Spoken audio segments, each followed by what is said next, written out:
Bienvenidos a una clase más de Ciencias Naturales. Pero antes de empezar con el tema, vamos a hacer ciertas preguntas. ¿Te recuerdas en cuántos elementos está dividida la tabla periódica? Sí, en 118. ¿Cuántas son las familias en las que está dividida? Son 4. Metales, no metales, tierras raras y gases nobles. Muy bien. La siguiente. ¿Tú sabes por qué llevan un orden numérico los elementos de la tabla periódica? Ahorita lo vamos a constatar. Así es. Hablaremos de la ley periódica y periodicidad. La ley periódica es la base de la tabla periódica de los elementos. Esta ley señala que las propiedades químicas y físicas de los elementos tienden a repetirse de manera sistemática a medida que se incrementa el número atómico. Pero observemos un poquito de historia.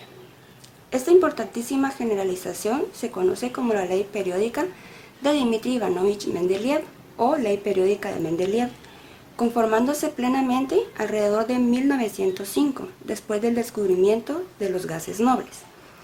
La ley periódica surgió de forma totalmente empírica, y antes de conocerse sus fundamentos, sus descubridores y los que contribuyeron a su primitivo desarrollo, nada sabían de electrones, de protones o de neutrones, ni de número atómico y estructura atómica.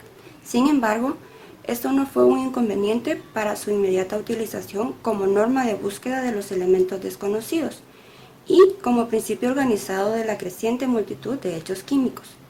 En este sentido, la ley periódica y la tabla periódica contribuyeron notablemente al desarrollo de la química durante medio siglo.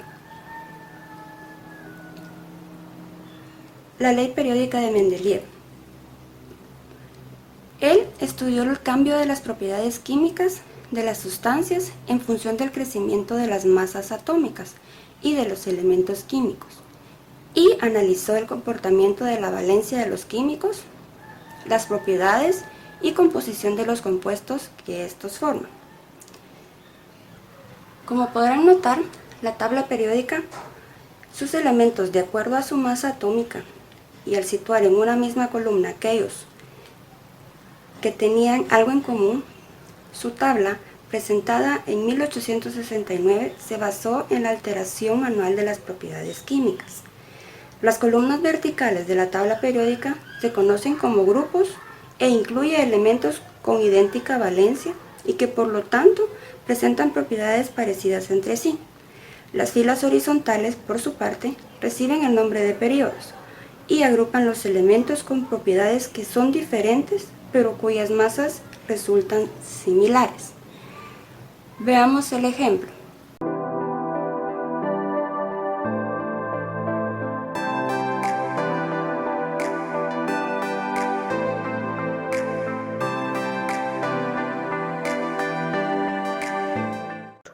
Los elementos se distribuyen en filas horizontales, llamadas períodos, pero los períodos no son todos iguales, sino que el número de elementos que contienen va cambiando, aumentando al bajar en la tabla periódica. Las columnas de la tabla reciben el nombre de grupos. Existen 18 grupos, numerados desde el número 1 al 18. Los elementos situados en 2 filas fuera de la tabla pertenecen al grupo 3. En un grupo las propiedades químicas son muy similares, porque todos los elementos del grupo tienen el mismo número de electrones en su última o últimas capas.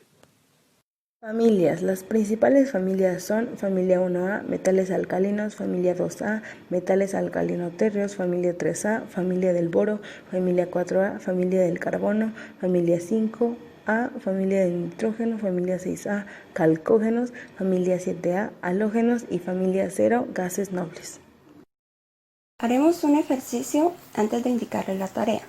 Como podrán darse cuenta, hay una tabla periódica vacía, en la cual iremos agregando los elementos según su número de protones o su número atómico, como nos lo fue indicado en la ley periódica.